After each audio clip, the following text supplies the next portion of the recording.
Eminim şuna benzer bir sözü birçok kişiden duymuşsunuzdur. Ahmet ne kadar iyi İngilizce konuşuyor, değil mi? Kesin onun dil öğrenmeye karşı bir yeteneği var. Biz kaç yıldır İngilizce öğrenmeye çalışıyoruz ama doğru dürüst bir cümle bile kuramıyoruz. Umutsuz vakalarız. Etrafınızda böyle konuşan insanlar var mı? Yoksa kendiniz de bu tür düşüncelere sahip misiniz? Sizce bazı insanların dil öğrenmeye karşı bir yeteneği olabilir mi? Doğuştan gelen bir dil geni olabilir mi? Neden İngilizce konuşamıyorum dersimizin ikinci dil öğrenme efsanesinde dil öğrenme yeteneği konusunu işleyeceğiz. Bu dersimizde biraz önce size sorduğum soruların cevabını öğreneceksiniz. Vereceğim cevaplar sizin düşündüğünüzün aksine evet dil öğrenme yeteneği diye bir şey var veya yok. Bunlar sadece tembel insanların uydurduğu türü şeyler olmayacak. Daha önce de söylediğim gibi Bay İngilizce olarak sadece bilimsel olarak kanıtlanmış gerçekler üzerinden konuşmayı ve sizi bilgilendirmeyi istiyorum. Kulaktan dolma bilgilerle sizi yanıltmaktansa gerçeklerle yüzleşmenizi tercih ederim. Dersimize başlamadan önce lütfen videonun Türkçe veya İngilizce altyazılarını açın. Hem yabancı öğrencilerim hem de Türk öğrencilerimin dediklerini tam anlamıyla anlamalarını ve hiçbir sözümü kaçırmamalarını istiyorum. Daha önce de söylediğim gibi Türk öğrencilerim İngilizce altyazıları açtığı takdirde bu dersi onlar güzel bir İngilizce çeviri dersi olarak da kullanabilirler. Bu derste anlattığım her şeyi yazılı bir PDF olarak indirmek isterseniz lütfen video açıklamasındaki linki ziyaret ediniz. Sitemize ücretsiz olarak üye olup giriş yaptığınız takdirde bu ve diğer tüm derslerin PDF dosyalarını indirebilirsiniz. Sanırım ders zilimizde çaldı. Arkadaşlar hazırlıklarınızı tamamladıysanız lütfen yerlerinize geçin. Dersimiz başlıyor.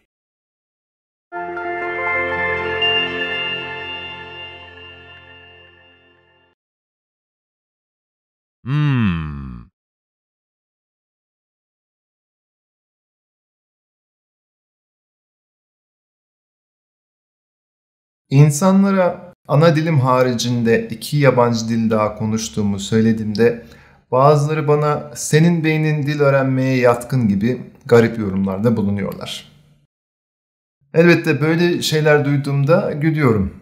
Dil öğrenmek aynı ilk kez yürümek veya bisiklete binmeyi öğrenmek gibidir. Bir kez öğrenildikten sonra ve üzerine düşürdükten sonra uzmanlaşabilirsiniz.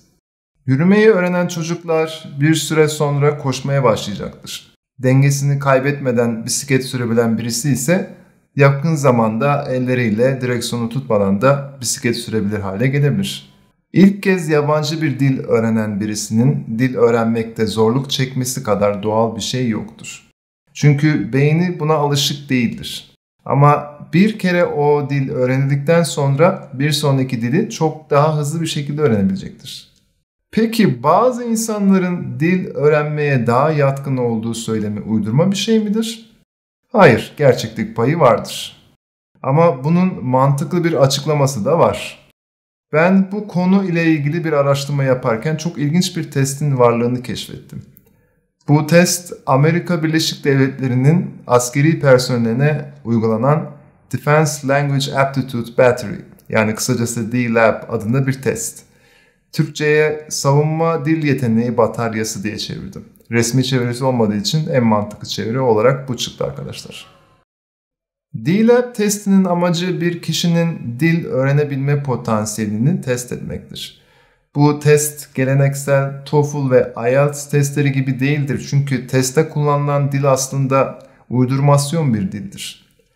Bu testte sizin mevcut iliminizi baz almaktan ziyade testte kullanılan uydurmasyon dili nasıl verilen kurallar çerçevesinde deşifre edeceğiniz ölçülüyor. Siz verilen kurallara dikkat ederek bu uydurmasyon dille yazılmış içeriği anlamaya çalışıyorsunuz. DLAB testi eşinin tek örneği değil. Bu test gibi daha birçok dil öğrenebilme potansiyelini test eden testler de var. Mesela MLAT testi gibi. Bu testler DLAB testi gibi benzer bir yöntemle sizin dil öğrenebilme potansiyelinizi ölçüyor. Maalesef bu testlerin örneklerine ulaşmamız biraz zor çünkü bu testler TOEFL ve IELTS gibi tüm dünya üzerinde uygulanan testler değildir. Bu testler genellikle özel hükümet kurumlarında çalışan insanlara uygulanmaktadır ve örnekleri paylaşılmamaktadır. Bu testlere erişimimiz mümkün olmasa bile neden bazı ülkelerin insanları bir dili daha kolay öğrenebilirken bir başka dili öğrenirken zorlandığını biliyoruz. Bunun sebebi ise dünya üzerinde konuşulan her dilin bir dil ailesine mensup olmasından ötürüdür. Ethnologue Languages of the World yani Ethnologue Dünya Dilleri adlı bir yıllık basılan kaynakçaya göre dünya üzerinde 142 farklı dil ailesi içerisinde 7117 canlı dil vardır. Örnek vermek gerekirse İngilizce Hint-Avrupa dil ailesine aittir. Bu dil ailesi içerisinde İngilizce haricinde Germence, Fransızca, İtalyanca gibi daha onlarca dil vardır. Peki bu dil ailelerinin önemi nedir? Dil bilimciler için önemi büyüktür çünkü araştırmalarını yüzlerce dil ailesi üzerinden yaparlar. Bizim gibi normal insanlar için ise yeni bir dili kolayca öğrenebilip öğrenemeyeceğimizi belirleyen faktörlerden birisidir. Mesela ana dili Fransızca olan birisinin İngilizce öğrenmesi, ana dili Türkçe olan birisinin İngilizce öğrenmesinden çok daha kolaydır. Neden mi? Sebebi aslında oldukça basit bir şey. Fransızca ve İngilizce arasında ortak çok fazla nokta vardır. İngilizce aslen Germence ve Fransızcanın karışımından sonra ortaya çıkmış bir dildir. İngilizce eski Batı Germence ve Anglo-Frizye dilindeki yani eski Fransızcadan oldukça fazla ödünç kelime almıştır ve cümlenin öğelerinin sıralaması neredeyse aynıdır. Bu dillerin aynı coğrafyada olması, dil bilgilerinin benzer olması ve aynı dil ailesine mensup oldukları gerçeğini de göz önünde bulundurursak, Fransızca konuşan birisinin İngilizceyi daha hızlı öğrenmesi çok normaldir.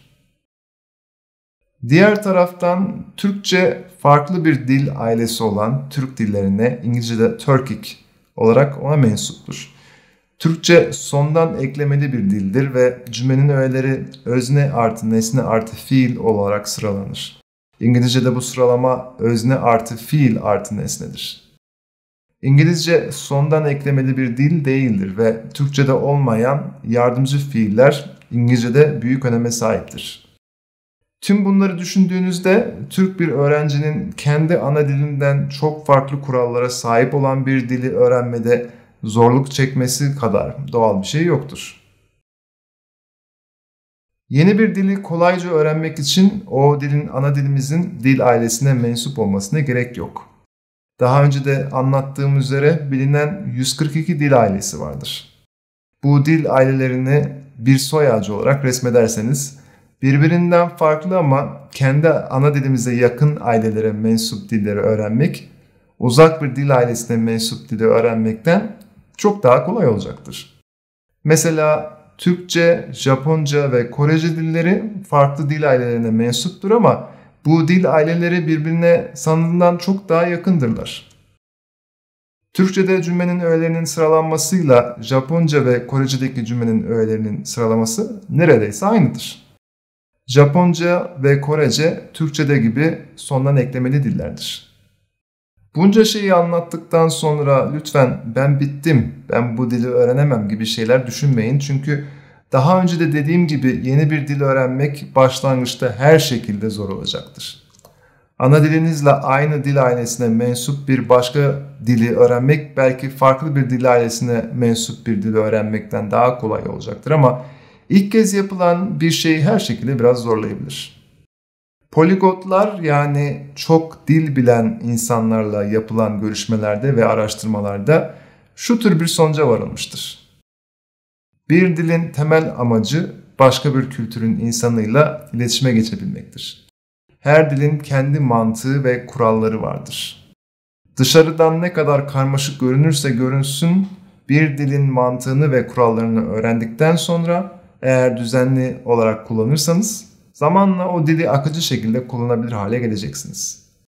İngilizce'de uzmanlaştıktan sonra aynı veya yakın bir dil ailesine mensup başka bir dili öğrenmek istediğinizde, mesela Fransızca gibi, çok daha hızlı bir şekilde o dilin mantığını ve kurallarını benimseyebildiğinizi göreceksiniz.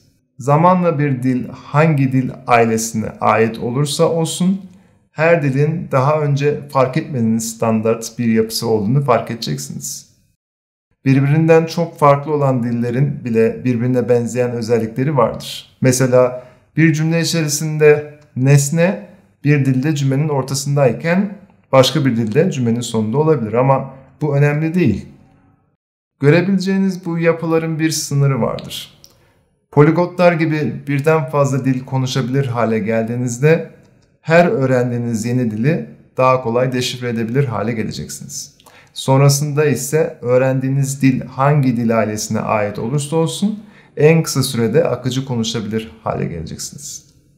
Bu derste anlattığım şeyi özetlemek gerekirse bazı dilleri başka dillerden daha kolay öğrenebilirsiniz ve bazı dilleri öğrenirken zorlanabilirsiniz. Bu kaçınılmazdır. Bazı insanların dil öğrenebilme potansiyeli diğer insanlara göre daha yüksek olabilir. Ama işin sonunda azim ve istikrar sonuç doğurur. Bu yüzden lütfen benim potansiyelim yok veya benim yeni bir dil öğrenmeye yatkınlığım yok gibi düşünceleri kafanızdan silin. Olur mu? Bir eğitici videomuzun daha sonuna geldik. Dersimize katıldığınız için tekrardan çok teşekkür ediyorum. Umarım bu video derslerimizi zevkle izliyorsunuzdur. Bu bilgilendirici videoda kullandığım tüm araştırmaların ve harici sitelerin linklerini video ders sayfasının kaynakça kısmında paylaştım. Video açıklamasında gördüğünüz video ders sayfası bölümündeki linke tıklarsanız bu dersin bulunduğu sayfaya erişebilirsiniz. İzlediğiniz bu dersi beğendiyseniz lütfen beğen tuşuna basmayı unutmayın. Sol tarafımda gördüğünüz sosyal medya sitelerini kullanıyorsanız Bay İngilizce'yi oradan da takip etmeyi unutmayın. Bu video dersi Bay İngilizce'nin YouTube ve Facebook kanalından da izleyebilirsiniz. En iyi izleme deneyimi için ise Bay İngilizce'nin internet sayfasından izlemenizi tavsiye ederim. Unutmadan lütfen bu dersi ihtiyacı olabilecek arkadaşlarınızla, meslektaşlarınızla ve yakınlarınızla da paylaşın. Bu dersimizin ödevini yaptığınız takdirde anlattığım şeyler zihninize bir kez daha işlenecek ve bundan sonra bu ve bunun gibi daha birçok efsaneden arınmış bir şekilde İngilizce öğrenmeye odaklanabileceksiniz.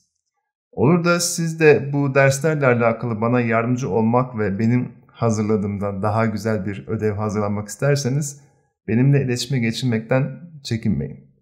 Her türlü desteğe açığım. Son olarak eğer bu veya diğer derslerimiz hakkında konuşmak, fikirlerinizi paylaşmak ve sorularınızı sormak isterseniz Bay İngilizce'nin forumlarını da ziyaret edebilirsiniz. Sitemizde ücretsiz bir hesap oluşturarak hemen tartışmalara katılabilirsiniz. Etrafınızda bu derste anlattığım efsanelere inanan insanlar varsa onları bu dersten öğrendiğiniz bilgilerle siz de eğitebilirsiniz. Birlikte olması gerektiği gibi İngilizce öğrenelim. Bir sonraki dersimizde görüşmek üzere.